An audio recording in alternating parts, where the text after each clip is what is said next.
มูลนิธิแม่หญิงลาวก้าวหน้าเพื่อพัฒนาและช่วยเหลือสังคมร่วมกับโทรภาพอาเซียนสาธารณรัฐประชาชนจีนประจำลาวได้จัดงานการกุศลร่วมมือลาวจีนภายใต้หัวข้อความหวังใหม่ห่วงใยผู้ด้อยโอกาสเป็นเกียรติข้าร่วมกล่าวเปิดงานโดยท่านนางนาลีศรีสุริตภรรยาประธานประเทศแห่งสาธารณรัฐประชาธิปไตยประชาชนลาวท่านนางวรรณพรโสภาพมีไซประธานมูลนิธิแม่หญิงลาวก้าวหน้า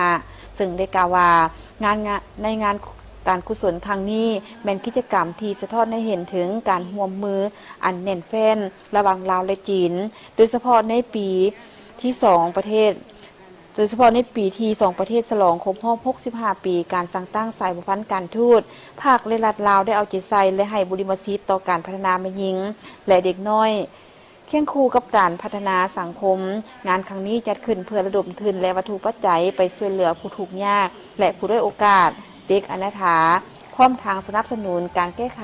ปัญหาการขาดเวียกเหตุงานทำสร้างอาชีพให้สาวหนุ่มส่งเสริมการศึกษาจัดซื้ออุปกรณ์การเรียนและอุปกรณ์การแพทย์ให้สุขศาลาและห้องหมอในเขตทางไกลซอกลีพร้อมทางได้จัดโครงการฝึกอบรมจิตอาสาเพื่อให้เยาวชนห่างไกลจากยาเสพติดและป้องกันการป้าลาการเรียนของสาวหนุ่มเยาวชนแขวงเมืองและบ้านทุกข์ยากในสาธารณรัฐประชาธิปไตยประชาชนลาวภายในงานมีหลายภาคส่วนได้ให้การบริจาคเซ็นเขตเศรษฐกิจพิเศษบึงพัดหลวงบริจาคอุปกรณ์กีฬามูลค่า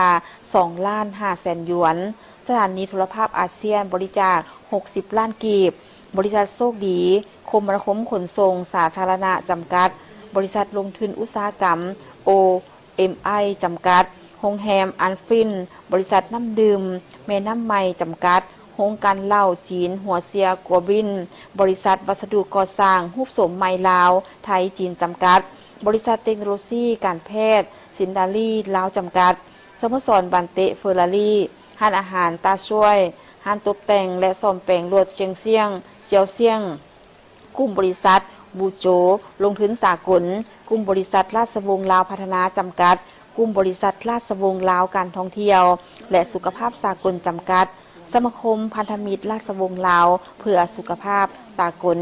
โอกาสนี้ท่านนางนาลีศรีสุริตได้กล่าวแสดงความยินดีและสมเสยบรรดาองค์การนักธุรกิจและผู้ใจบุญทั้งหลายที่ได้ประกอบส่วนบริจาคทุนและวัตถุปัจจัยเพื่อช่วยเหลือแม่หญิงเด็กน้อยด้วยโอกาสซึ่งเป็นอนาคตของชาติพร้อมทางอวยพรให้กิจการของบรรดาทานดำเนินไปด้วยผลสำเร็จ